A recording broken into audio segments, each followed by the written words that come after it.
and welcome to another exciting episode of Can It Take a K26, the show where we take a variety of blasters and see if they can be upgraded using a K26 spring.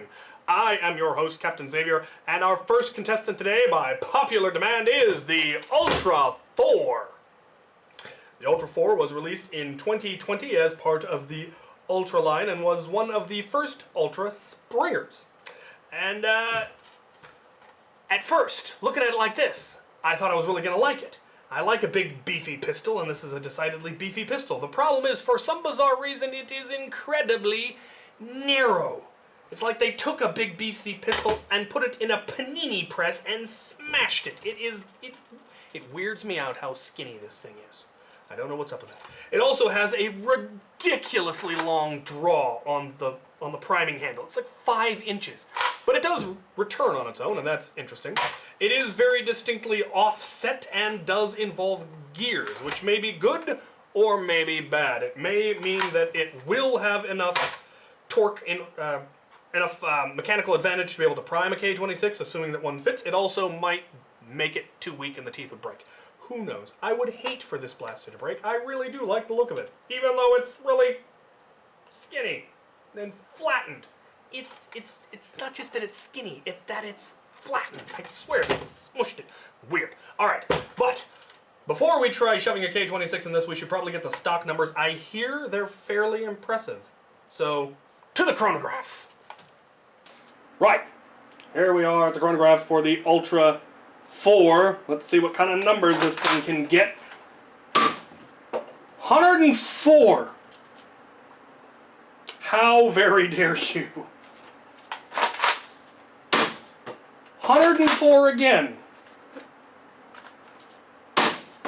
105. 100. Okay, I had not heard anything about this thing hitting that high. I am baffled. All right. Let's see if we can hit anything with it. To the range. Right. Well, here we have the Ultra 4 on the range. The FPS was far higher than I was expecting, but we'll see how that translates into accuracy. We'll start by trying to hit the 25, and then we'll aim for the 50 and the 75. I will be firing both the stock ammunition as well as some of the blue-tipped sonic screamers. Well, I've heard they're more accurate, or I think I have. We're going to find out. Here we go. Aiming at the 25. 25 I can hit. Let's try for the 50. I aimed at the 50, I hit the small lower target over here, so yeah, not so much. Oh, that was actually pretty close. Alright, one more. Let's go for distance. Hopefully I won't hit the trees. We're going to go for long range. That looks like it came down at about 75. Wasn't a full 45-degree angle, so it might actually hit that 120 they claim at a proper 45. Let's try the sonic ammo. Again, aiming at 25. Oh, it does whistle. Come on, 25. Oh, hit the 25. There's a high-pitched whistle in those. That is kind of neat. All right. 50. Oh, aim for the 50, hit the 25. And for range. It does seem to fly straighter, honestly. I've got some more. I'm going to try for the 50 again. Maybe not. Alright, let's pop this thing open and see what we can do to it. Right, well, the FPS was way higher than expected, but the accuracy is about what was expected. It's like mega ammunition. You can't hit anything past 25 feet, and anything, you know, after 50, they're probably safer if you were aiming at them than anywhere else. So let's get this open, because I'm really interested to see how it primes and see if it can be improved. I don't imagine adding more power is going to help it any, but that's never been the point of this show.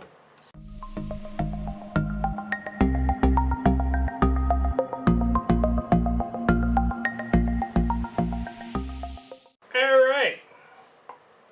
Well, we're in. Very robust trigger. That's an interesting catch. Does seem to be quite robust. Yes, it is geared. No surprise there. Big gears though, but they are plastic gears. So that's not necessarily good. The plunger tube is actually just exposed to the outside. That is interesting. Now, we're going to have to dig deep to get this spring in here and out of here or what have you, because...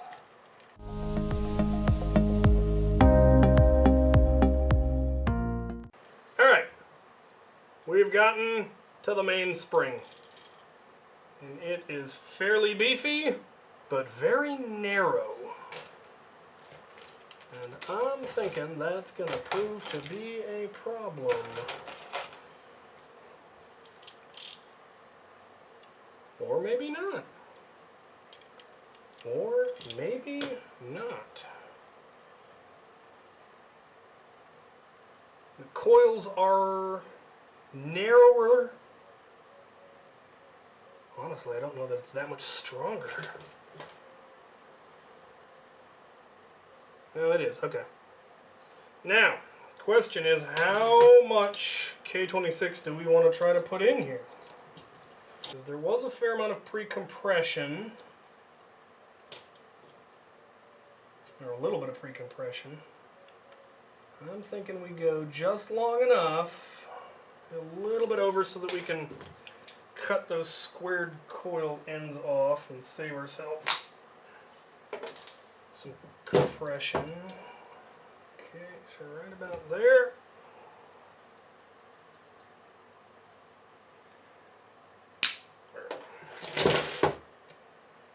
Might be a little too long. We will see. Right now it is at 1, 2, 3, 4, 5, 6, 7, 8, 9, 10, 11, 12, 13, 14, 15, about 16 coils.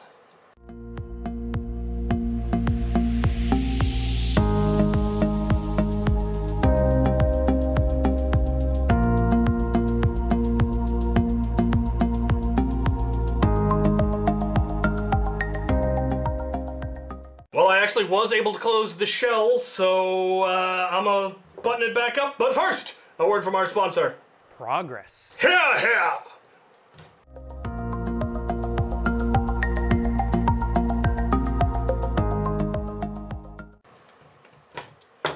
Alright, here we go. Oh yeah! Catches just fine. Alright. Let's take it to the chronograph and see if we've made any improvements. Alright, let's see what K26 did to the FPS. 124. 120. 121. 114. So, yeah, it increased the FPS. Let's see what that did to the accuracy. Back to the range. Alright, now to test the Ultra 4 on the range with K26, which was increased the FPS by about 20. We'll see what that does to the accuracy. Can I hit something at 25 feet? Apparently not. Oh, hey, I got it. Alright, let's go for the 50. That was actually, I almost hit the 75. That was remarkably straight. 50! Hey, how about that? All right, let's try some sonic dirts. 25. I dented it, nice. 25. Okay, okay. Try the 50. Oh, veered at the last second. It was going nice and straight. Wonder if direction of the whistles matters. Oh. That one was no good. Interesting! Interesting. Talk about it. Right, well, it can take K26, and it was an improvement by as much as 20 FPS. The accuracy, at 25 feet, it's still quite accurate. And I was able to get one lucky shot at 50, but it definitely felt like it was becoming more erratic. Same thing happens with Mega once you pass a certain FPS. It just becomes completely inaccurate, and Ultra wasn't terribly accurate to begin with. And the whistlers were comically inaccurate. Though I really like the pitch of the whistle. It's a good whistle. But, yeah, not going to be a long-range engagement weapon, but 120, 125 FPS being that accurate at 25 feet means it's really hard to dodge at close range. Similar to the thing that we see with Rival, is that Rival past a certain FPS just becomes horribly inaccurate. But it's still accurate enough at close range, and the speed that it's traveling makes it really hard to dodge. So not a bad CQB weapon, but the big thing that you're going to be able to do with this, obviously, is rebarrel it. This thing has a huge plunger tube and can take a heavy spring, so making that take half darts or something along those lines, maybe a revolver front end that you attach. You could do something with this, but definitely just singling it, maybe having a breach or something. This would actually be a pretty nifty blaster. Now, one thing I want to mention, because I thought it was odd, is that on mine, this is just friction fit on there, and I'm sure that is supposed to be solvent welded, but it isn't on mine, and that made it really easy to take apart. If yours is solvent welded, I feel sorry for you. I think I just got ridiculously lucky and got one that they forgot to glue. Yeah.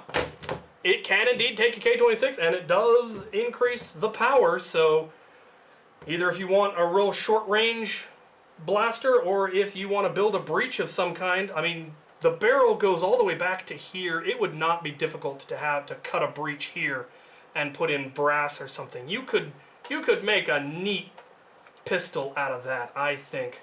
So, alright, let's move on to our next contestant after these messages. All of the K26 used on this series was donated by Out of Darts. Check out his new website at outofdarts.com for all your Nerf modding needs. Our next contestant is, of course, the Ultra 5. The Ultra 5 was also released in 2020 as part of the Ultra line. This one, however, is not ridiculously skinny. This one is suitably beefy. It's got the handguard, which I really like. It has a 4-round internal magazine, slide primes on the top, and it is also a ridiculously long prime. This is essentially an Ultra Magnus, and I think we all know what happened to him. Die! Die! Yeah, that movie definitely messed me up as a child. But if we take a look at a Magnus, which fires a decidedly larger round, it still has almost 2 inches less draw, which is weird. I'm sure it, again, has something to do with gear ratios and whatnot going on the inside. We'll find out when we get into it. But I really like the ergonomics of this one. I know it's Ultra and everyone loves to hate Ultra, but ergonomically, it's bolt pistol-esque. It's very Warhammer 40k, and I really actually like it. 4-round internal magazine isn't great, but I mean, it's one more than the Magnus had. I don't think this would master key quite as well just because it's not flat on the bottom, but you might be able to master key it. It doesn't have rail on the bottom though, so that would make it a little more difficult. And it fires Ultra, so why? But if you wanted to, I'm sure you could find a way. Now, we want to know if this thing can take a K26, but first, we need them stock numbers. So, to the Chronograph! Well, the Ultra 4's stock FPS was way higher than I was expecting. Let's see what this one comes in at. What? 109. 112? 108. 114. How? What? What? What? Alright. To the range. Alright, now we've got the Ultra 5 on the range. It had slightly higher FPS stock. Let's see if we can hit anything with it. No. Not so much. There we go. Alright, let's go for the 50. Oh, almost actually. Alright, let's load up some Sonic rounds. Here we go. 25. 25. No. 50. seen bottle rockets that fly straighter than this thing. I hit the tree. We'll go one more for range. Try not to hit the tree this time. I hit a different tree. I might give it a try out in the field and see what kind of range we get. Probably won't get the dart back then. But I'm gonna do it. I'll be right back. At a 45-degree angle, it did in fact hit 120 feet. Huh.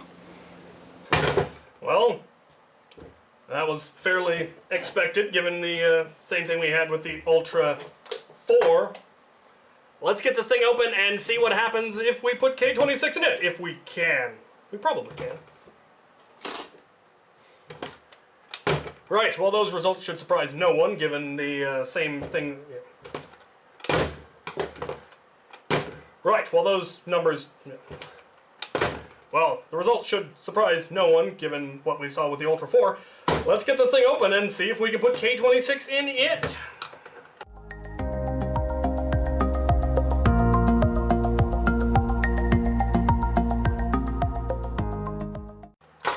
Alright, we are in, and this is just about the weirdest system I've ever seen. The gear is sideways on the top. And it's weird is what it is. It's weird. There's our main spring, and that is not... Huh, interesting. It's a much... Ooh. Still a stiff spring, but it is a little bit bigger, and definitely a lower frequency. I need to set those aside because those are some beefy springs. Let's take a look at some K26. I think it'll work. Compression is gonna be the issue because that, like I said, is a really loose frequency, and so not only is this a heavier spring, but there's a lot more of it. And given that there is just oh, okay, no, it nests inside. Can the K26 nest inside that plunger head, though? It can. Okay, I'm gonna give it a try. I'm gonna start, rather than shortchanging myself, with a spring the exact same length. And if I need to cut it down because it won't compress, then I will cut it down. When that last one, I think I ended up not having as much power as I could have because I was more conservative with my spring size. And it's probably a good thing I didn't cut this one too short because there's not actually a whole lot of pre-compression. There's a couple of screws in the shell that are covered by this shell, and it is clipped in place, but I really don't want to break the clip off. I think I can get it out. Come on. There we go. Got it. Alright. Now I can reassemble.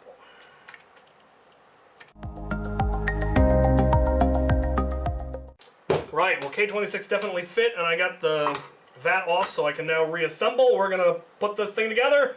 But first, a word from our sponsor. Lint. Naha! The truth comes out.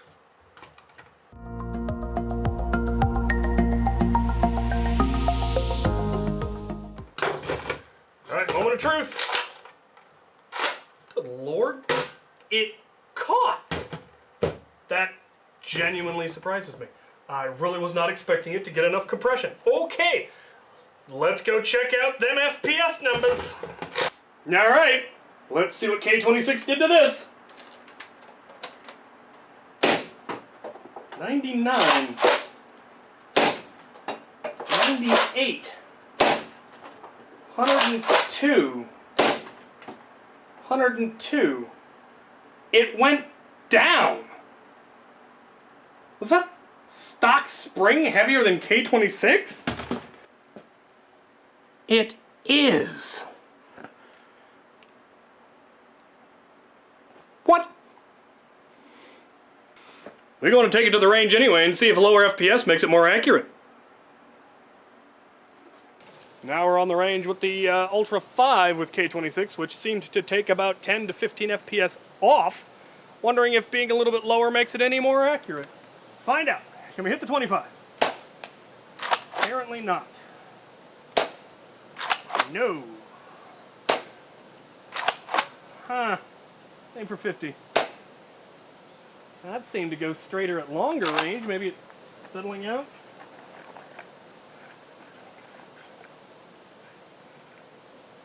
Let's try some Sonic.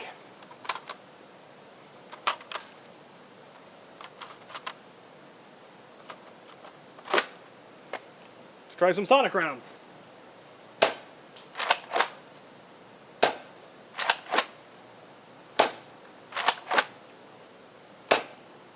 Hey, I hit the 50! Couldn't hit the 25 to save my life, but I hit the 50.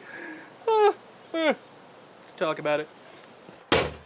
Okay, well, oddly dropping 10 FPS made it, in my observation, much less accurate. Wondering if the range, the FPS range for having accurate Ultra is really narrow, because dropping 10 FPS became less accurate. On the Ultra 4, increasing the FPS seemed to make it more accurate. So apparently just that 105, 110 range, 115 range, is the only place where it's remotely accurate? I don't know. But if you needed to get one of these down lower for your event, well, K26 will do that. It was the same length as the stock spring. I may put the stock spring back in. In fact, I'm almost certain that I will. That was weird. That is a really powerful stock spring, especially given that it's thinner wire and a lower frequency, and yet it is still definitely stronger than K26. That is, I want to know what that spring is, and I want a bin full of it. So I may not put it back in just so I can put it in other things. Like maybe the Ultra 4 and see what it does to that. That would be an interesting experiment. It is the same length. Train? Alright. That was fascinating. It can take a K26. It's just a downgrade. Weird. Alright, let's recap.